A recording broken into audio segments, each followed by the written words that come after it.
Do you use your alarm clock on your phone if you have to get up to make a flight? Yeah, sometimes, yes. Right, so you have like one of those Braun things, which I have too, by the way. But recently I've been using my iPhone, the alarm, and I swear to you, it's not foolproof. Like you can set the alarm and it won't go off. And I thought, well, no, maybe you made a mistake between AM or PM or something like that.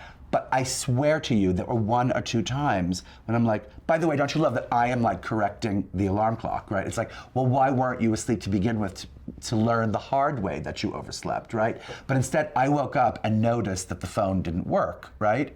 Twice or 3 times. And I was talking about that in a car with my band in Seattle when we were on the road.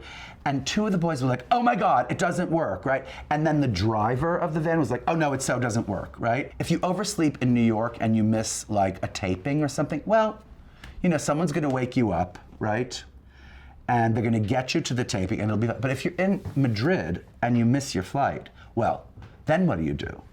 Right? Your travel agent's never going to call you back because good luck with that. I do have a travel agent.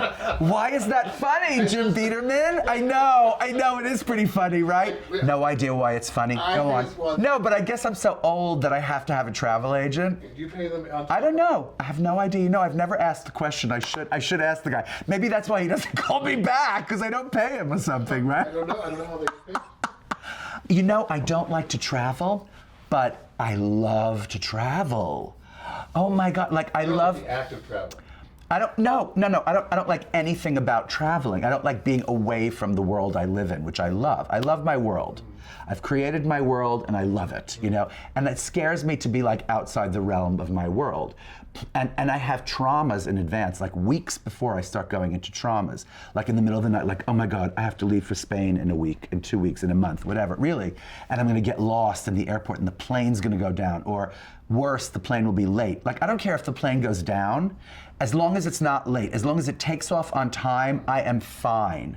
Because no, I mean this. Also, I get to double my medication because I just can't take it otherwise. So I take twice as many tranquilizers, and I take like tranquilizers with Excedrin PM, you know what I mean? So it's like, and it's fabulous. Like nothing could keep you up, right? You just go out and it's black for like 6 hours and you wake up and you're like, it's like one of those, you know, time travel things where you're like, where am I, right? Because if I get killed in a plane, I do, you know? But if I don't get killed in a plane, then I have to live through the horror of being in an airport for longer than I have to be, 1, right?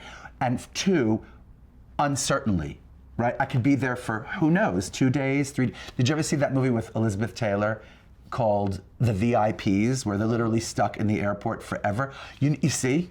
You see, Ephraim Katz, look it up in Ephraim Katz, with her and Richard Burton. And she has, somehow, they're traveling and they have to be put up in an airport hotel, which is, by the way, the chicest hotel you've ever seen in your life. And this is not the case. Right. This is not the case. I think it takes place in Rome or something, right? And this somehow the most chic place that is right next door to the hotel where they all get put up. Sure.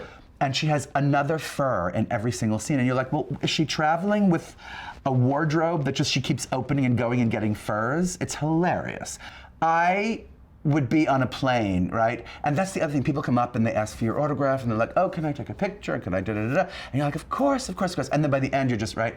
So I remember like being on a plane with like, say, Meryl Streep or something, or Sarah Jessica Parker. For some reason, those 2 people I'm constantly running into on planes, all right? I mean it. Like Sarah Jessica, ask her, it's more than once.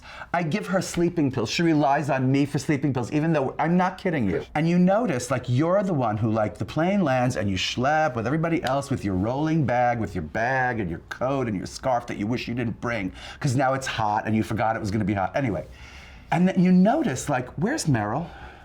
Where's Sophia Coppola? Where'd they go? They were on the flight and they just disappear, right? So I called travel agent Bob, and I go, hey Bob, why is Meryl Streep disappearing when we land in LA and I'm not disappearing? He's like, oh, she has someone who, and I can set that up. They come and get you, right? So now I know. Oh my God. Oh my God. I'm curious. Oh my What God. happens? Oh my God. Okay. Because, and by the way, we landed in Paris. In October, we went to Paris, and I set it up for the guy to take us wherever, just like he does for Meryl Streep or for whoever. Literally, you get off the plane, like the cabin door opens, and a guy is standing there with your name, like at the cabin door. Trust me, okay? And they take you down a staircase. You don't even go through the thing. You go down a staircase. They open another portal, and you walk downstairs, and they put you in a car from the airport, and they take you to customs, and they do it there, and then you literally, it is something unbelievable. Okay, I'm just saying. That's what now we know, Meryl. I will only do that. Because as we were being whisked through customs in Paris, it was literally like a third world country. We're looking like, what line is that? And what does that say in French? That says something. That says, like, for anyone who has a boil on their back, you stand in this line. For anyone who has been in contact with any birds with beaks that have holes in them, this line. You know what I mean? It's like you have to, anyone who has been near a plant for the past 6 months, that line. And there's thousands of people. So he just whisked us through, and I'm looking going, third world country, thank you. You know, Paris airport, third world country. And I used to fly to Paris like, 4 times a year and just go through it and do it, you know? Well, Heathrow's kind of nice. Heathrow is a hole. Are you kidding me? Heathrow is crazy. By the way, with a tram system. Yeah. If it's a tram, I'm not getting there. I'm not going to ever, you'll never see me again. Like, when I travel, like for instance with Shanleigh, I would just go around and around on the tram. I'm serious, it's like, what do they expect? I am not in my right mind. I am, first of all, drugged to the teeth, right?